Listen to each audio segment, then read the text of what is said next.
Hello everyone. In this video we are going to learn about the limbic system. Right? The limbic system, it's a very important system of the brain. Right? It controls many functions of our body. Limbic system, the main objectives, right, of the primitive life, right? Previously in the primitive life, there were only two objectives. That one is the food, and another is the sex. Food is necessary for the survival of the individual, and the sex for the survival of the species through reproduction, right? The primitive brain is therefore adapted to control and regulate the behavior of the animal with regards to seeking and procuring of the food, courtship, mating, housing, rearing of the young, rage, aggression and emotions, right? Whatever I spoke right now, right, that constitutes whole of the limbic system, I would say, right? Now the parts of the human brain controlling such behavioral patterns constitutes the limbic system, right? These parts represent phylogenetically older areas of the cortex, that is archipallium and the paleopallium, which have been grouped in the past with the rhinencephalon. Rhinencephalon means the olfactory bulb and the olfactory tract together are called as they are the part of the rhinencephalon, and were earlier considered to be predominantly olfactory in function. However, the important role in controlling the behavior patterns is now increasingly realized. So previously it was believed that this rhinencephalon is only related to the olfactory, means smell and all functions, but now it is realized that it is very important for the behavior pattern of the individual.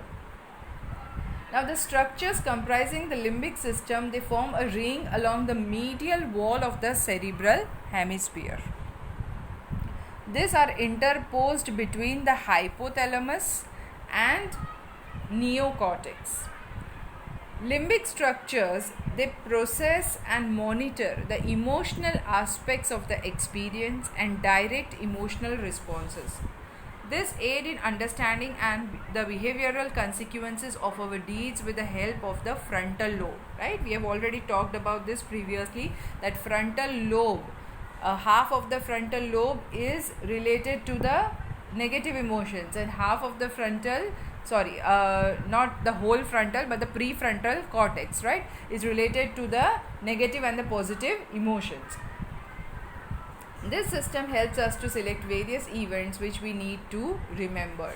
Lesions of the limbic system causes disturbances of motivation, memory and emotions, as occurs in schizophrenia. Now the constituent parts of the limbic system are, here you can see in this diagram, the olfactory bulb and the olfactory tract is shown, right? This is the bulb and this is the tract, right? So olfactory nerves, bulb, tract, then olfactory stria, you can see here, right? This olfactory stria and the trigon. Then comes the anterior perforated substance. Then the piriform lobe, this lobe containing the uncus, the anterior part of the parahippocampal gyrus and few small areas in this region. Then the posterior part of the parahippocampal and cingulate gyri, right, that you can see in one more diagram. Yes, here you can see this is the cingulate gyrus, right, that is shown.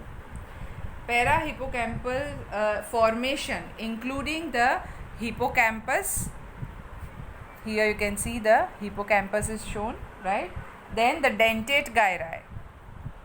Dentate gyri is not shown in this diagram. Then comes the indusium griseum, right? We have talked about this also. Indusium griseum, the yellow color that you can see. And the longitudinal stria. Okay, these four structures forming the hippocampal formations. Then next comes the amygdala.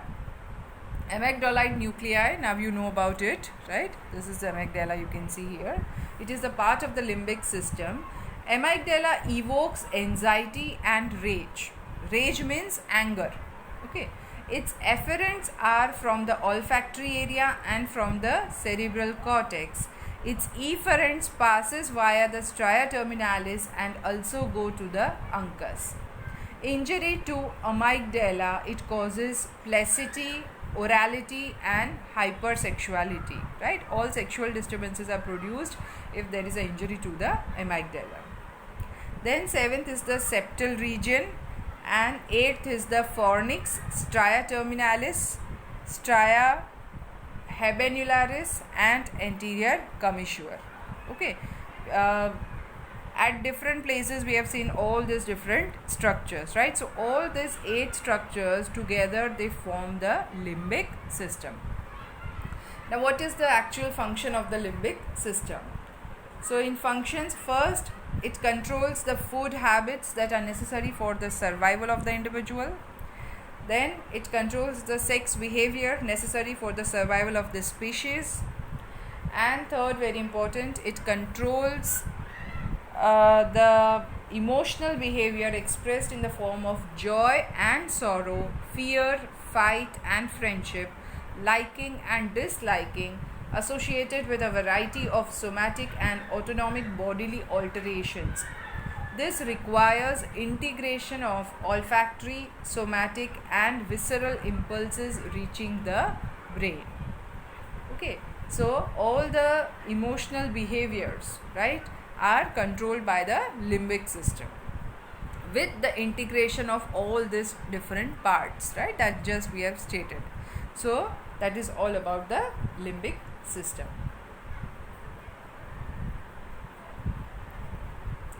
Now clinical anatomy.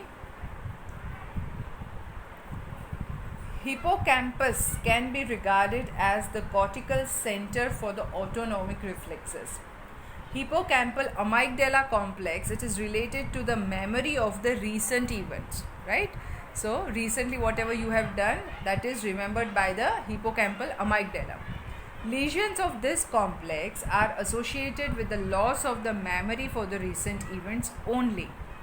Patient is unable to commit any new facts to memory and does not remember the recent events, right? Abhi kya hua hai? He does not remember.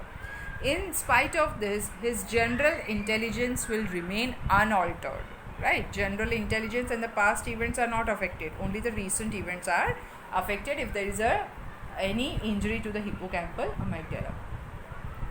Then destruction of the olfactory nerves results in the loss of the sense of the smell. The condition is called as anosmia. A tumor, usually a meningioma, in the floor of the anterior cranial fossa may interfere with the sense of smell because of the pressure on the olfactory bulb, right? You can see in this diagram here. On the olfactory bulb, if there is a pressure because of the meningioma, right, then it can lead to the loss of the smell.